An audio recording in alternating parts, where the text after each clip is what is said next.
If you could pick one, what would be the worst piece of legislation that came out of this session? Boy, that's a tough one. I know there's a lot, but Can I take three? go ahead. Okay. I am really disturbed by the conscience bill because it will, I believe, have significant impact on the rights of patients. When I get a license to practice medicine, when I get a license as a pharmacist, I also get a duty to serve and protect the patients. That is diminished. So that's one of them. The second is I really am concerned with our posturing around healthcare reform. Now, leave sovereignty aside. I mean, states' rights comes and goes, people talk about it. But health care is a real issue. It's costly. The burden is driving businesses under, or they're dropping their insurance, and we end up paying it. The catastrophic fund is escalating immensely. It has a 20% increase in caseload, plus 7-8% per case increase.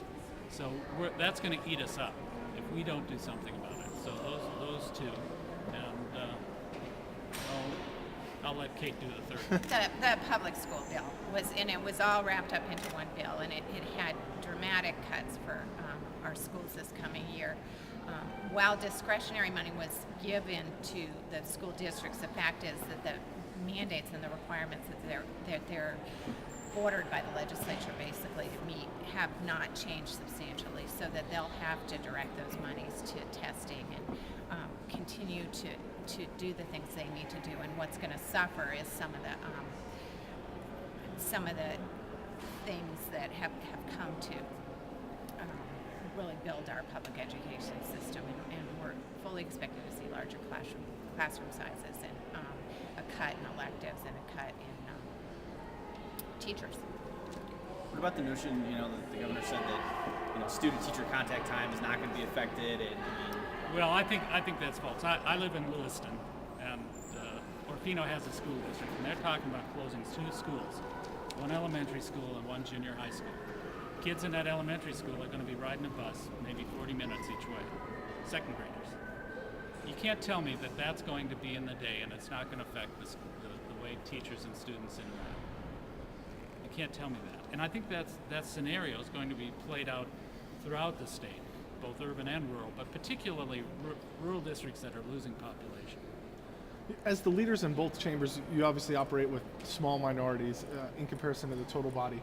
What can you do, it is an election year, to increase that and maybe give Democrats a larger voice when it comes to setting some of these policies? Well, we can win all of our elections. But you're going to comment and say, well, you don't have that many candidates. It is hard to find people after the long session last year with people's own personal economies being hurt, to find people that want to come down to Boise. But what we can do is what the minority always does, is try and speak truth, give the examples of another way of thinking, and build relationships so that our thoughts and our input is received. And frankly, you all are some of our biggest allies on it, and we very much want to acknowledge that, the importance of the work that the press and the media does in conveying our message and showing that there's another side to some of the things that are put forward, and to just frankly exposing some of the fictional message that's underlying some of the things we're seeing. So we very much appreciate that relationship that we have with you all, and our ability to convey that to voters and to the public. Democrats proposed a package of jobs bills this year. What do you think about how that fared? Well, it didn't fare that well. I mean, I think that we worked those hard. And a lot of them fell victim to the difference in philosophy between the Senate and the House. And frankly, some of them may have not been ready for prime time, but I think some of them were. And so there is disappointment. We'll commit that we recognize that jobs in the economy continues to be the biggest issue. We're not going to fix our budget woes until we fix jobs. And so we'll continue to work on proposals that we think are helpful. We have to remember that as opposed to the federal government that can spend in deficit and do stimulus type spending, we're pretty limited on what we can do. But within what we can do, we'll continue to work hard on that. And then we put a lot of effort into having a jobs proposal, into making sure that we reached out to the majority party and said, that we don't have all the right ideas, but we want to work with you on this job development and bringing our economy forward. And it's a disappointment that we weren't able to move that forward, because really it's a question of priority. Over a dozen, sovereignty memorials, resolutions, and laws were drafted, created, put through, debated. Time was spent on that, but to not spend time on these important issues, it's just a disappointment. But Betsy, I will say that if we didn't do anything else, at least we got the conversation started. Because before we made our presentation, I don't know that I heard it from anybody. Was it purely political that those bills were not going to get any traction from the Republicans? Well, I think I can't ascribe motives. You'd have to ask the other individuals. Some of them there were just really difference in policy opinion, and I don't think there's a lot of political value in saying I'm going to kill jobs. No, I don't think it's that. I just think that we have to work harder. I agree. I think it was a question of priorities more than a question of politics.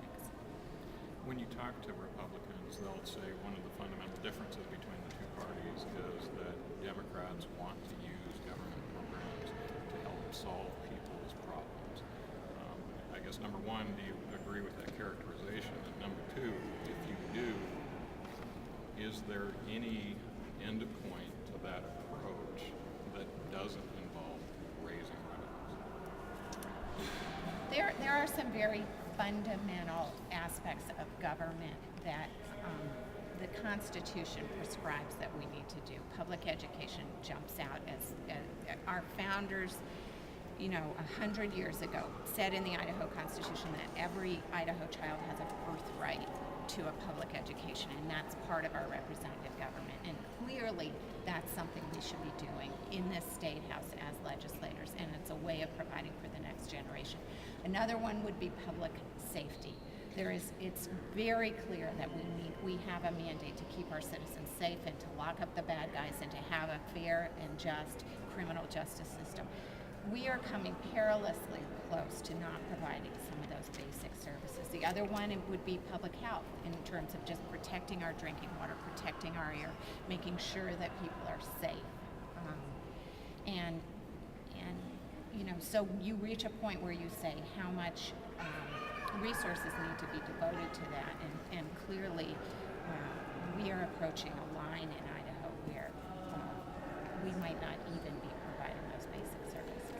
Again, and if you're approaching that line, then you've got two choices. Either you cut other services or you raise revenues. And again, the Republicans constantly say the only solution that Democrats have is the raise the revenue side.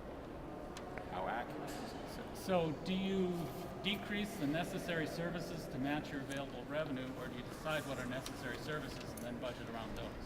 I guess that's what you're asking for. To some extent. Yeah.